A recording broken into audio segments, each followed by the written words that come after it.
So thanks for being here today. I want to talk about neuro-linguistic programming as conversational hypnosis. So part of what I need to explain is what is neuro-linguistic programming, or NLP, and what is hypnosis exactly, and how do the two connect, and in fact, in a lot of ways, overlap. They're not the same thing, but they relate to one another. So first I'm going to talk about hypnosis, and then I'll come around talking a little bit about NLP, and then they'll start to come together and really make sense.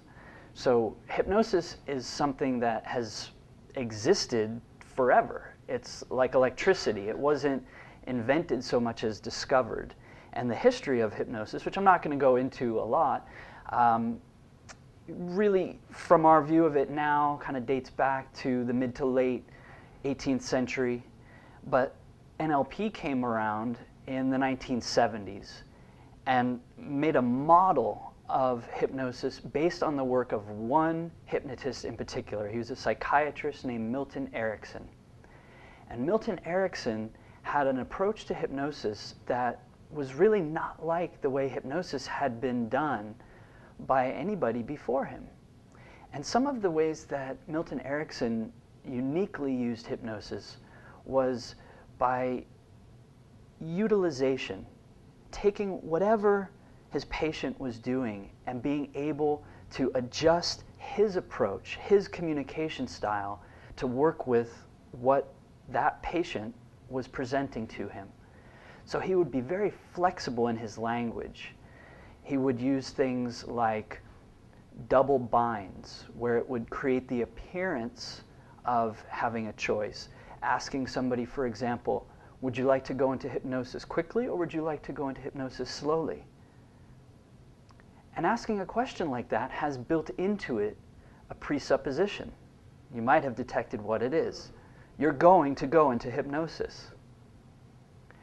So discovering these patterns in the language, that's where NLP comes in, building a model of how Milton Erickson did hypnosis in this conversational way that was very flexible, that was not necessarily ever the same twice.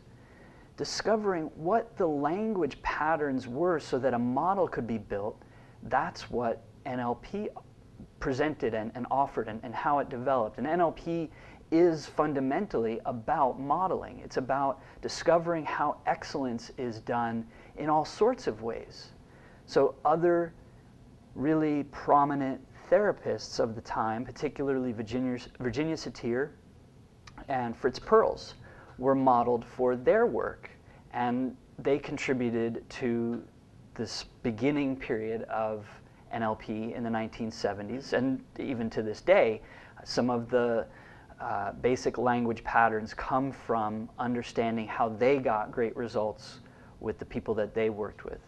But today we're going to be focusing mostly on what we got from the work of Milton Erickson and how the language patterns of NLP give us a way to conversationally create hypnosis. So what is hypnosis exactly? There's different views about that.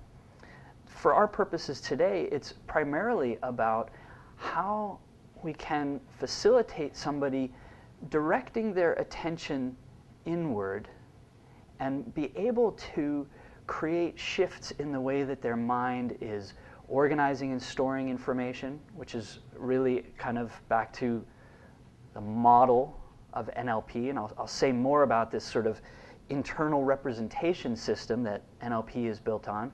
But in terms of hypnosis, guiding the way people are directing their attention, that's a big piece. And in more conventional, traditional styles of hypnosis, it's probably even more important than the way that NLP works. So hypnosis is more than just that focused absorption of attention. That's certainly a hallmark. But hypnosis is demonstrated in many ordinary, everyday ways that we experience life. For example, I've never met anybody, let's find out if there's any exceptions here today. I've never met anybody who has not had the experience of watching a TV show or a movie, and you just get so absorbed in what you're watching that the stimulus that you're absorbing begins to affect your physiology. Maybe there's a really tense, dramatic scene, and you start to notice your heart racing. Or maybe something really sad happens, and a character who you've come to take an interest in and like is killed. And without any conscious attention to it, you might notice a tear streaming down your cheek. Has everybody here experienced something along those lines? Yeah. So your body has this automatic reaction to what it's become absorbed and focused on. And that's one of the hallmarks of hypnosis. So when somebody is in hypnosis, we can suggest to them something, and they will respond to what they're imagining as if it's real. And we see all sorts of examples of this in real life. Laughter is another great example. We know that when we laugh, our brains produce serotonin and endorphins and dopamine and oxytocin, and when we do enough laughter and we get those happy hormones flowing, our body can't tell the difference between whether we're laughing at some real funny thing or whether we've just triggered this natural process that makes us feel good. And so we laugh because it feels good. Another example of how hypnosis just sort of occurs naturally in everyday life in a way that many, if not most people have experienced is what we call highway hypnosis.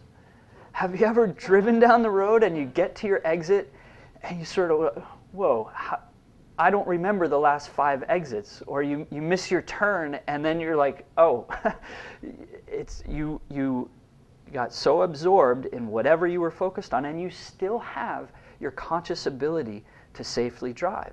You were never in any danger. You weren't putting other drivers at risk. But it's this way that we have of sort of dissociating, where our attention's on one thing while stuff's happening automatically inside. And so these are some of the hallmarks of everyday hypnosis that can occur without a hypnotist saying something specifically to try to induce trance that's in the more conventional model, and that's not even in the conversational vein of NLP using the patterns of language. It just sort of occurs. So what I'm trying to convey here is that hypnosis is an everyday, ordinary state that we go in and out of all the time. And there's other ways of presenting hypnosis, but that's our model for today. And so Milton Erickson had a very flexible way of helping people, facilitating people going into that altered state. We took from that some of the key language patterns, and that's where NLP comes in. So what is NLP exactly? Well, it's about modeling excellence first and foremost, and so that could be the language patterns of really successful therapists. It could be, how does a pro golfer swing the club and move his body and hold his hands and control his thinking and his emotions. It could be in any field, being able to build a model of excellence to be replicated and learn from. In this case, we're looking at models of language that allow facilitation of access to that hypnotic state. Modeling also comes into play when we think about NLP in a global sense. Now, what I mean by this is we don't interact directly with reality, what's going on around us. We interact with our own unique perception of reality. Each of us has our own map or model of the world in our mind, and that's what we use to navigate our existence. Now, how do we create this map in the first place? It's what we take in from the external stimuli through our senses. So what we hear and see and smell and taste and feel, our 5 primary senses. So we take in information through our senses, and our brain stores and organizes that information. That is our mental map, or our model of the world. A lot of times, that model or map doesn't give us everything we need to successfully navigate. And there's a reason. The map is not the territory. Now that phrase right there is what we call a presupposition. NLP has many presuppositions. These are sort of underlying premises that we assume to be true because they're useful to us. It's not necessarily about having scientific empirical proof that they're true. We use these ideas for their usefulness.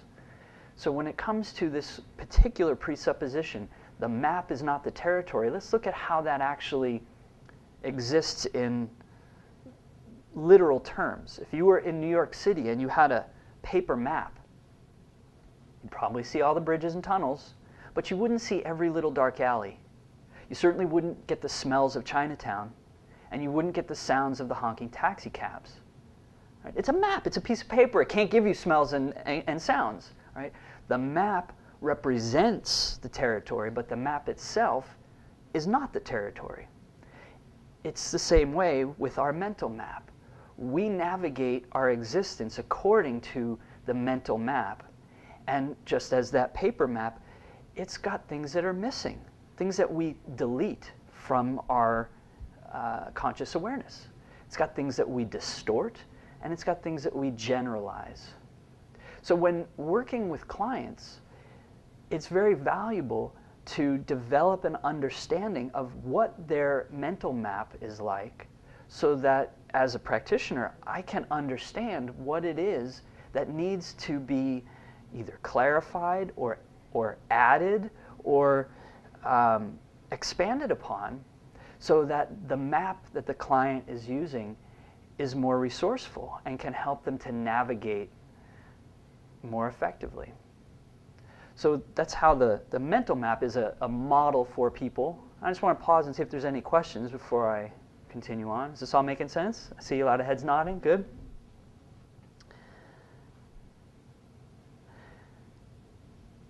So not only do we experience this altered state of trance or hypnosis through everyday experience, like I've mentioned with driving and watching a movie, but some of the more dramatic, what we call trance phenomena, things that you might have been startled or amazed to see in a different context of hypnosis, like a stage show or in a movie, things where people can be made to forget their name, for example. Okay, so that's amnesia. It's a stage trick, but you know what?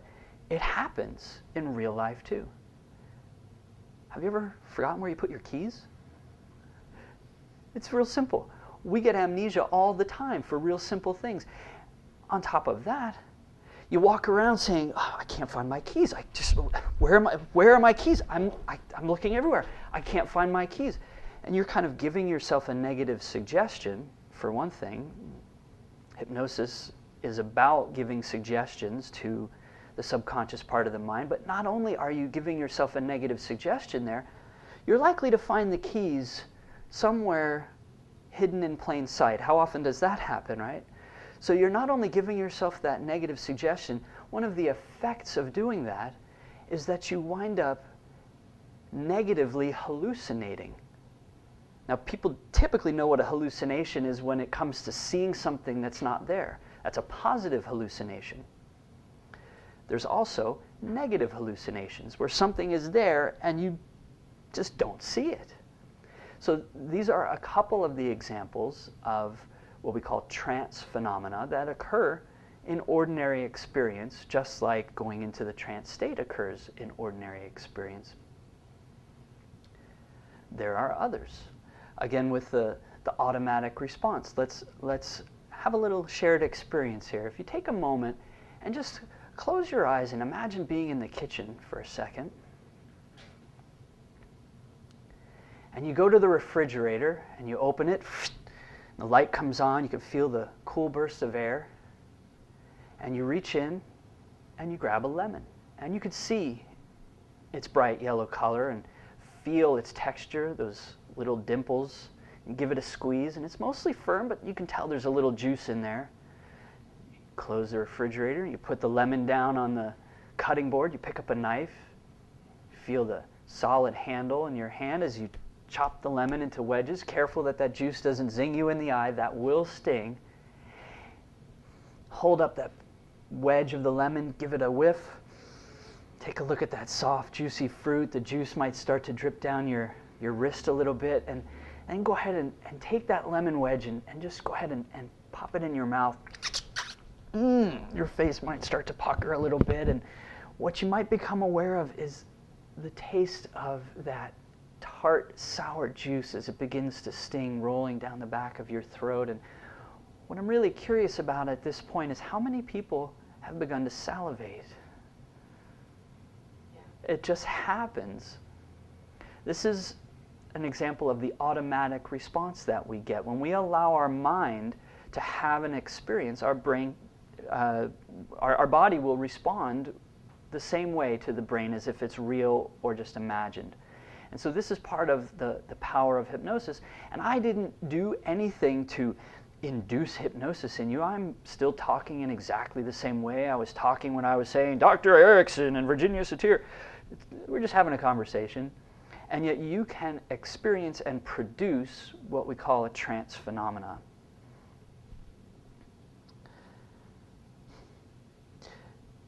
How is this practical?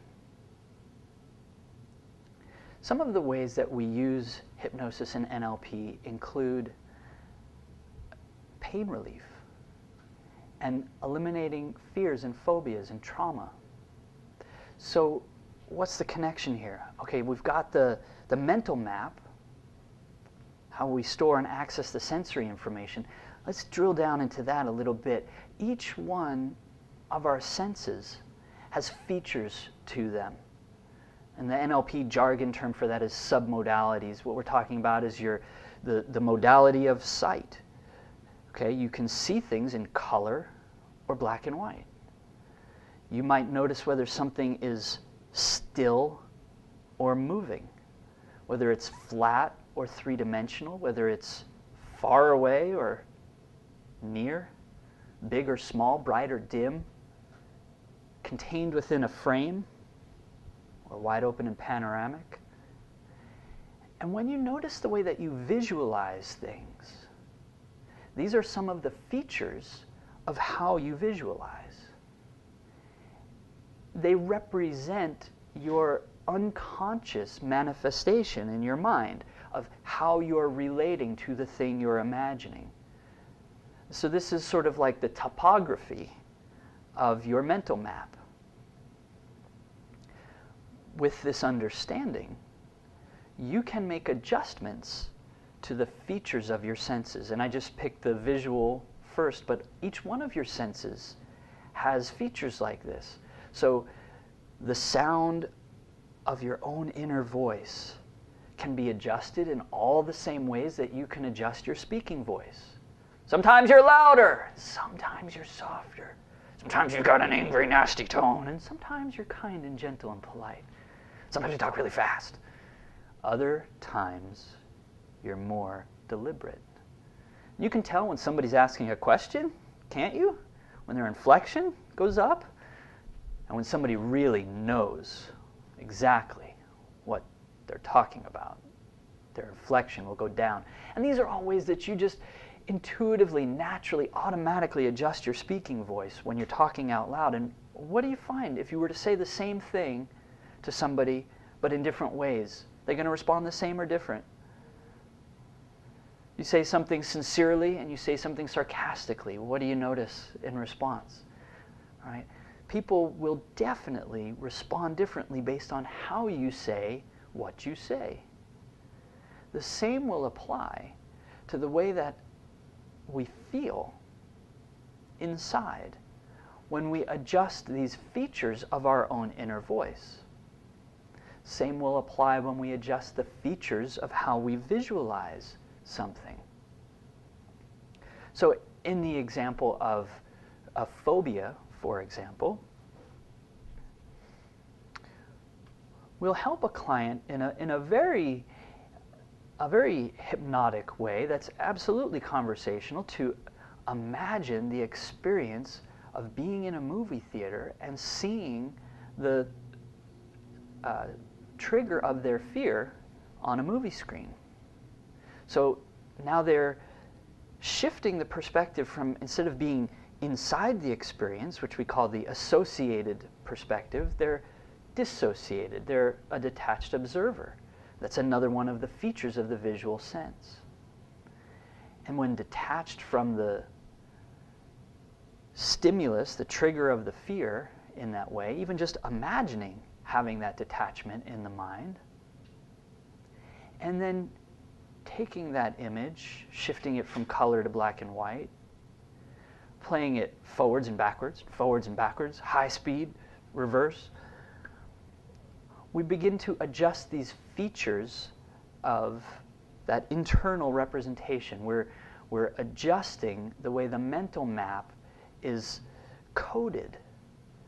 And just by suggesting to somebody that they can imagine things this way, and that they can alter the way that their mind is allowing them to create the stimulus for the response of fear, it changes the response. Changes the stimulus, changes the response. But we're changing the stimulus in a very subconscious way. This isn't talk therapy where we're examining what's really the origin of this and what did your dad do to you when you were a little kid. This is taking, how do you currently represent this trigger, this stimulus for the fear? How do you represent it to yourself? And if we change that representation, the response will shift accordingly. And we do a similar thing with chronic pain. People will describe where in their body they're experiencing pain. And they may talk about it being a shooting pain or a throbbing pain, or sometimes it's spinning, and maybe it's not pain, it could be anxiety. And it just, I get, every time I got to do public speaking, I get this real, and non-verbally, just through gestures, people are indicating their own they're unaware they're doing this. They're showing subconsciously how they notice kinesthetic sensations moving in their body. And when we start to talk to them about these features of the kinesthetic representation and the internal auditory representation and the visual representation, those sensations will often have a color and a shape and a texture and a temperature and a pressure. Really? Yeah, really. It's beneath your level of conscious awareness until we point it out. And once we start to look at it that way, just the act of observing something tends to change it. And then we bring this conscious effort to noticing what features make the difference in changing the way we feel. Does that sensation need to get brighter or dimmer? Do we need to take it and imagine it being outside the body? Maybe turn it into a symbol and then discard it? Or perhaps reintegrate it? These are some of the ways that conversationally with NLP, we're changing people's perceptions of their internal experience. And what could be more hypnotic than that? So, coming back around just a little bit before we finish up, a little bit more about the language patterns, because that's really where we began with NLP, studying Milton Erickson. So it's not just about facilitating somebody going into that deep trance state through a more conversational means instead of a more formal means. We don't need to swing a pocket watch, and we don't need to snap our fingers. There's ways you can do that too, but that's not the point of this presentation. We can do this conversationally, and it's through the particular use of language. So I mentioned before the map is not the territory, and that's what we call a presupposition. There's others. Like there is no failure, only feedback. So if I'm having a conversation with you and my intention is to hypnotize you and what I'm doing isn't working, doesn't mean you've failed to go into hypnosis, and it doesn't mean I've failed to induce hypnosis. It means I need to observe what's happening, take that as feedback, and adjust my approach accordingly. Another one of the presuppositions is the meaning of the message is the response that it gets. So if what I'm saying to you is not getting the response that I want, it doesn't mean you don't understand anything. No, I own the responsibility for getting the response I'm seeking. And I have to adjust my message accordingly until I can be sure that you've understood what I want you to understand. And these are some of the fundamental, foundational premises of how we interact with people, but we use presuppositions in another way too that have to do with the language patterns. So it might be something along the lines of,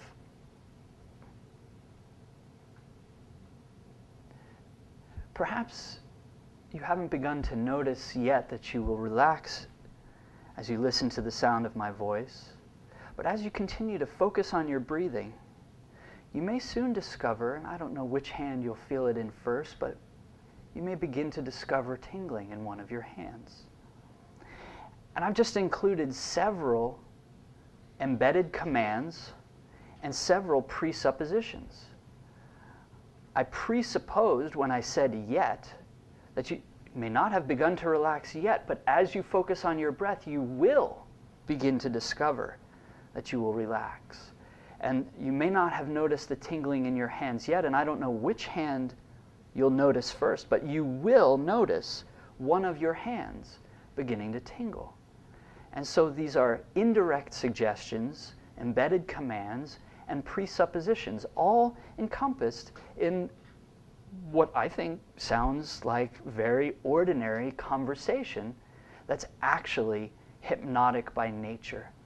And this is a very, very small nutshell summary of what we got from Dr. Milton Erickson. There's so much more.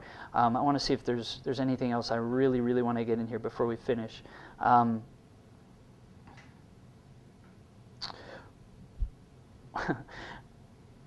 Ambiguities and metaphors and paradoxes. These are also among the real classic hallmarks of the language patterns that NLP borrows from Milton Erickson. So it almost feels like a magician giving away a trick to say this, but one of the greatest and most common language ambiguities that we use is to talk to people about how your conscious mind may begin to wander off while your unconscious now focuses on that internal experience. And what did you just hear me say? Yeah, your mind's got two parts, a conscious part and an unconscious part, but I also just told you you're unconscious now. Your conscious mind may wander off while your unconscious now focuses on the sound of my voice. You're unconscious now. This is part of how we can conversationally lead somebody into that hypnotic state. And there's many, many, many examples of this kind of language ambiguity. I helped an elderly man who was experiencing incontinence a while ago, and one of the things I told him was that you're in control of how your mind influences your body. You're in control. Do you understand? You're in control. You are in control.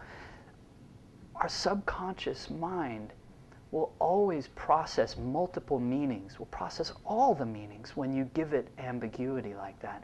And that was part of the genius of Milton Erickson. So we don't need to do formal hypnotic induction procedures to guide somebody into a hypnotic state.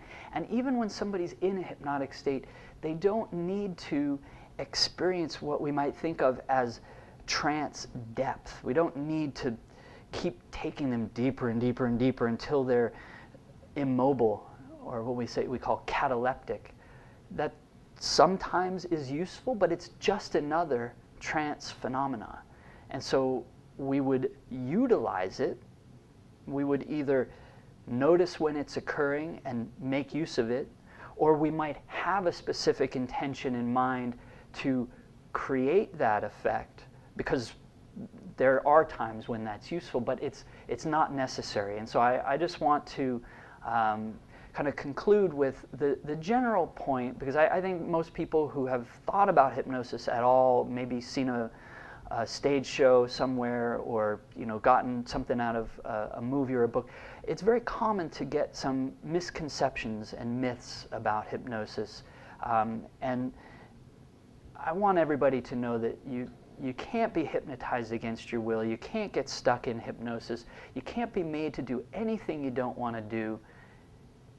And if you choose to work with a hypnotherapist, whether it's for chronic pain, for fear, for anxiety, stress reduction, smoking cessation, weight loss, whatever it might be, that you can just have a normal conversation and be guided into this very natural state, and that it's not necessary in all cases to experience a very deep trance state, because we have these kinds of trance phenomena like salivating when we think of a lemon, or feeling good when we laugh, or crying when we watch a sad movie, that show that we can experience the effects of hypnosis even without going into a deep trance state. So it's about the language, it's about the intention, it's about noticing the feedback that you're getting from the people that you're talking to, being able to adjust and own the message that you're giving until you get the response that you want. One of the other presuppositions that we use is that in any situation, the person with the most flexibility has the greatest ability to influence the outcome. And when I'm doing hypnosis with you, I will be the most flexible person there. So that's my little talk about NLP and hypnosis, and I really thank you guys all for being here, and I'll be happy to answer any questions that you might have.